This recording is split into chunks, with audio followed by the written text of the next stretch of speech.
Good morning. I'm Geoff Berman, United States Attorney for the Southern District of New York. Today, we announce the unsealing of sex trafficking charges against Jeffrey Epstein. The charges allege that Epstein sexually abused young girls by enticing them to engage in sex acts for money. Epstein was arrested this past Saturday evening at Teterboro Airport aboard his private jet that had just landed from Paris, France. Epstein was taken to the Metropolitan Correctional Center in Manhattan, and later today, he will be presented before Magistrate Judge Pittman, and later a conference before District Court Judge Berman.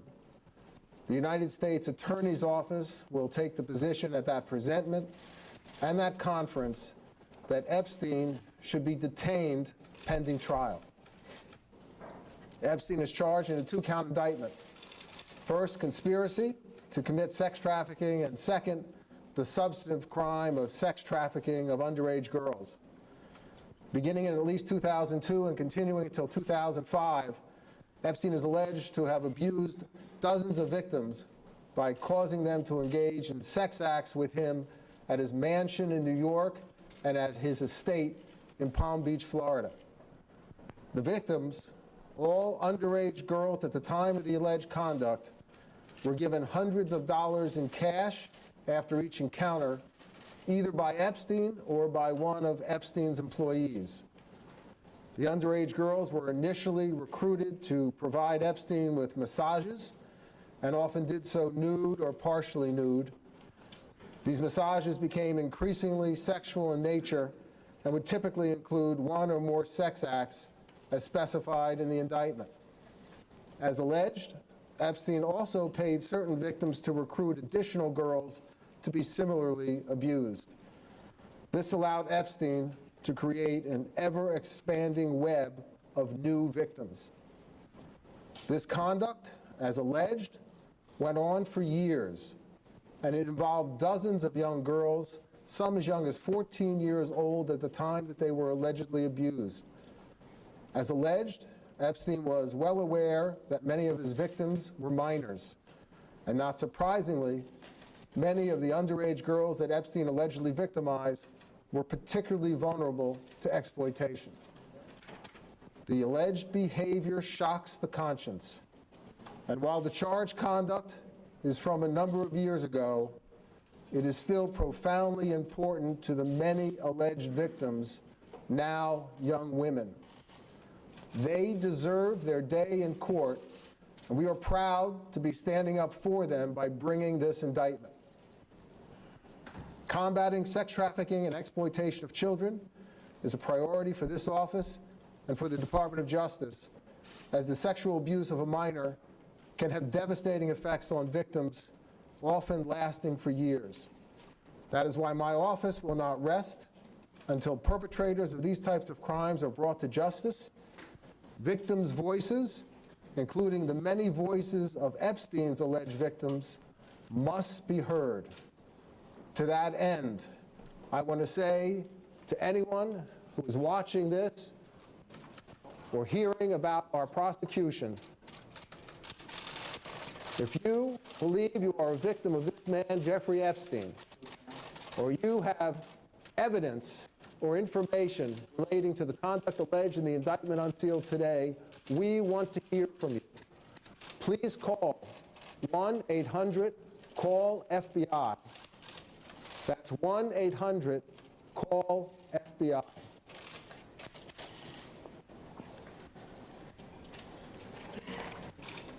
The charges unsealed today reflect the hard work not only of this office, but by our law enforcement partners at the Federal Bureau of Investigation. To my left is Bill Sweeney, the Assistant Director in charge of the New York Field Office of the FBI, and I wish to thank him and his team for their dedication and professionalism in seeing this investigation through. I also want to thank the New York City Police Department, represented here today by Chief Jason Wilcox, and Customs and Border Patrol for their assistance in this investigation.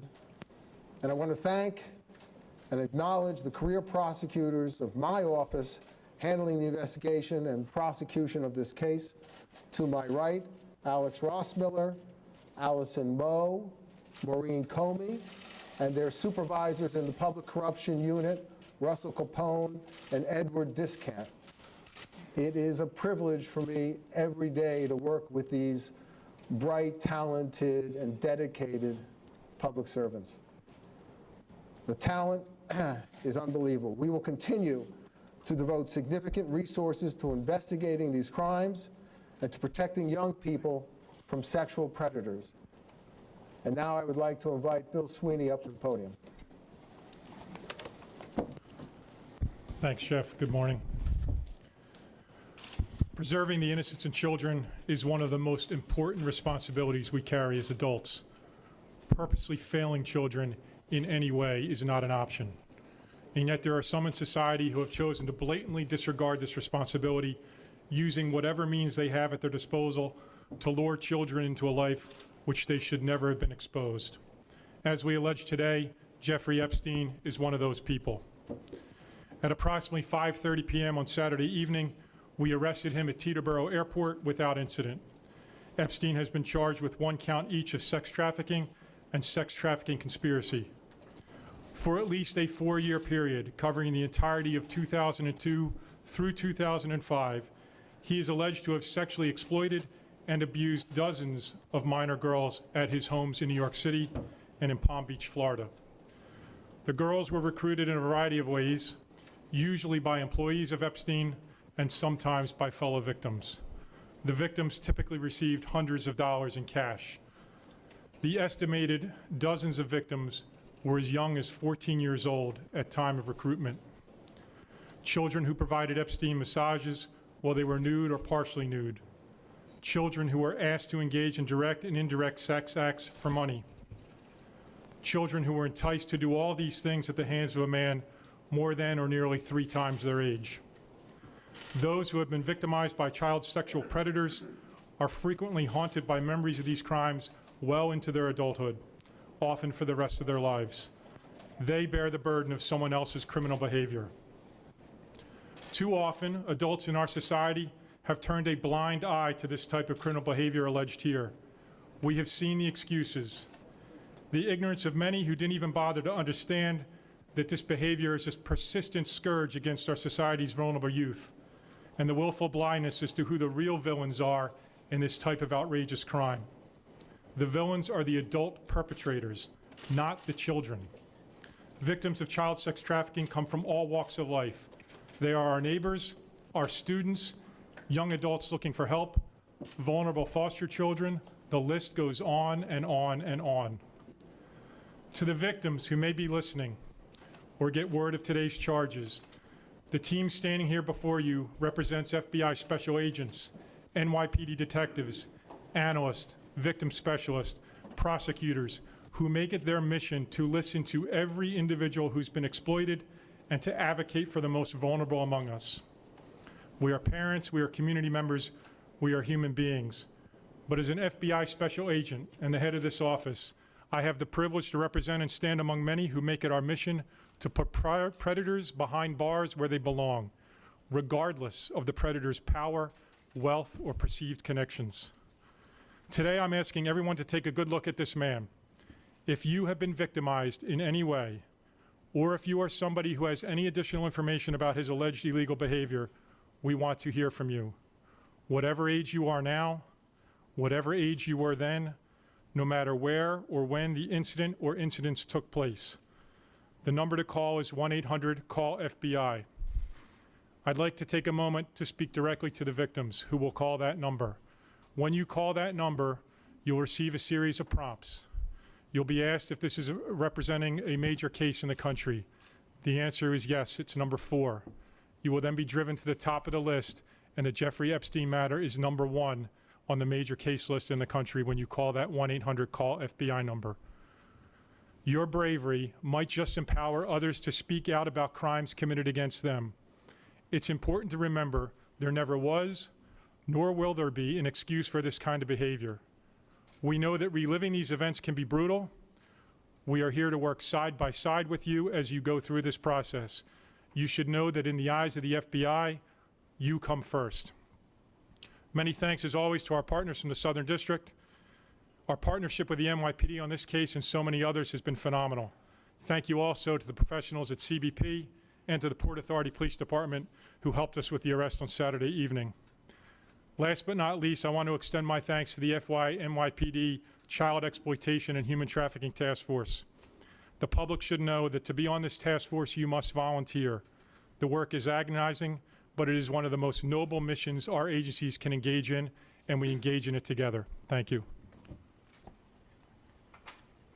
Okay, we're going to take some questions, but first let me preface it by saying that there's been a lot of speculation in the media about individuals affiliated or associated with the defendant, Jeffrey Epstein.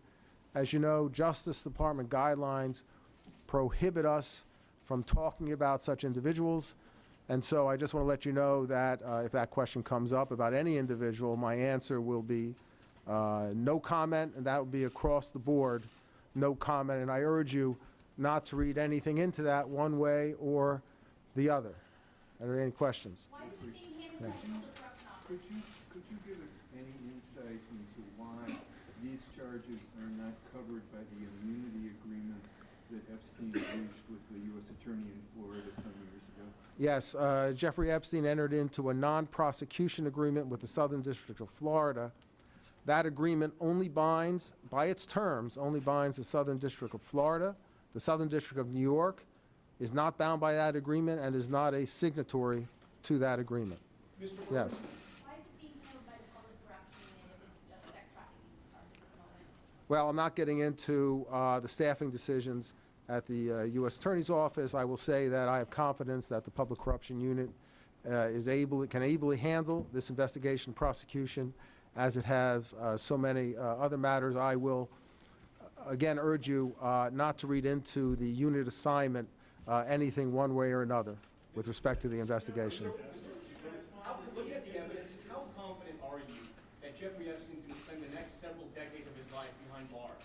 Look, I'm not going to comment right now on the evidence. I will say that we are going to request detention pending the trial in this case.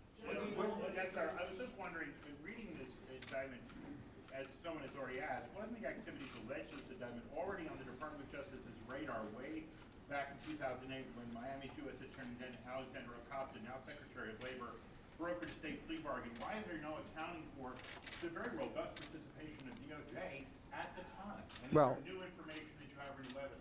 I'm not going into any dealings with Maine Justice, nor am I going to go into any aspects of how our investigation originated. I will say that we were assisted from some excellent investigative journalism. For the FBI, for the assistant director, I just wanted to ask you, the FBI tried to get him years ago the first time.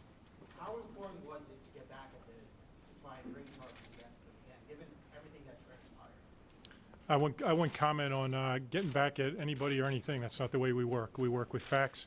When the facts presented themselves, as Mr. Berman hinted at through investigative journalist work, we moved on it. Mr. Sweet, you used the expression willful blindness. Is any of that directed at the government or investigators who handled this the first time around? No, I'm talking about society in the whole. We've seen sex trafficking cases all over the place. It's a very busy task force, and my opinion is often in society we ignore it, and we ignore the vulnerable victims.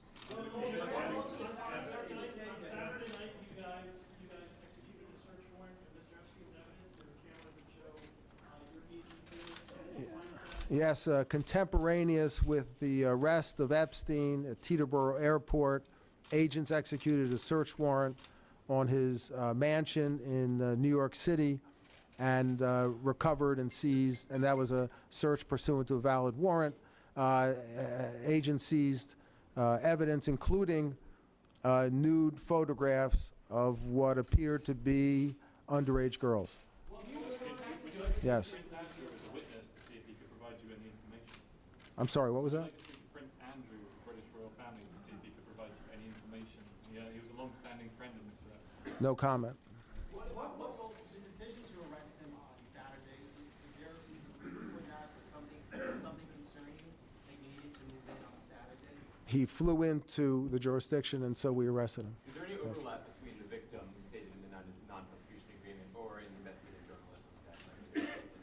I have no comment with respect to the alleged victims. If Yes. there's multiple homes, multiple aircraft, what kind of flight risk does he represent? We think he's a significant flight risk, and that is why we are seeking detention pending trial. He has enormous wealth. The charges are very serious, and they carry with them a maximum sentence of 45 years in jail, which to someone of Epstein's age is basically a life sentence. So we think he has every incentive to try and flee the jurisdiction. And when you have 2 planes and you live much of the year abroad, we think that's a very real risk. Is Jeffrey Epstein a billionaire? No comment. All these victims are underage. You referred to some of them as particularly vulnerable. Why is that the case? Can you elaborate? I can't go into the specifics with respect to any particular victim. But you said in the indictment, there are 3 employees that are named. Why weren't they charged and provide some idea about their role and whether they're cooperating or why were charges against them? No comment. This is obviously a massive investigation. How do you compare this to other sex trafficking cases you've prosecuted in the past? Well, it's extremely significant because of the number of years and the number of victims. There are dozens of victims as alleged in the indictment in New York and dozens in Florida, and it maintained itself over several years. So this is very significant. Our office has handled this year, in fact, many significant sex trafficking cases, and this is one of them. Where did he find these women, and how is he luring them to his mansion or his house?